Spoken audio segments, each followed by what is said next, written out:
நண்பர்களுக்கு வணக்கம். நம்ம இப்போ மாந்திரீக பயிற்சியில் இருக்கக்கூடிய விஷயங்களை உங்கள்கிட்ட சொல்ல போகிறேன்.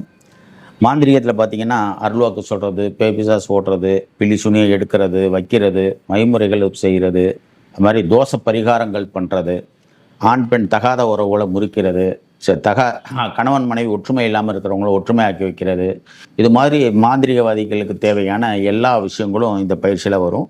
நிறைய பயிற்சிகள் செயல்முறை விளக்கத்தோடு இருக்கும். அடுத்து எதெல்லாம் உண்மை எதெல்லாம் பொய்யுங்கிறத இதில் தெரிஞ்சுக்கலாம். எதெல்லாம் செய்யலாம் எதெல்லாம் செய்யக்கூடாது, எதெல்லாம் சாத்தியம் எதெல்லாம் சாத்தியம் இல்லைங்கிற விஷயங்களை பொறுத்தவரையிலையும் இந்த மாந்திரிக பயிற்சியில் 2 நாள் பயிற்சியில் ரொம்ப தெளிவாக தெரிய முடியும். உங்களுக்கு ஒன்றும் தெரியலன்னு சொன்னாலும் இதில் எடுத்தால் உங்கள் பிரச்சனைகளை நீங்களே சால்வ் செஞ்சுக்கிற அளவுக்கு இந்த பயிற்சி இருக்கும். முடிந்த வரையிலும் இந்த பயிற்சிகளை எல்லாரும் தெரிஞ்சுக்கிறத வச்சு மாந்திரிகராக செய்யணுங்கிறவங்க மட்டும்தான் தெரியணும் இல்லை. மாந்திரிகத்தால் பாதிக்கப்பட்டவங்க, மாந்திரிகத்தில் சந்தேகம் உள்ளவங்க, உண்மையாக பொய்யான்னு ஆராய்ச்சி பண்ணக்கூடியவங்க, இவங்களுக்கு எல்லாத்துக்குமே இந்த பயிற்சியில் ஒரு விளக்கங்கள் கிடைக்கும். ஆகையினால இந்த பயிற்சி எடுத்துக்கிறவங்க என்னுடைய நம்பர்களுக்கு தொடர்பு கொண்டு நேராக கேள்வி கேட்டுக்கோங்க, சந்தேகங்களை தெளிவுபடுத்திக்கலாம். நன்றி, வணக்கம்.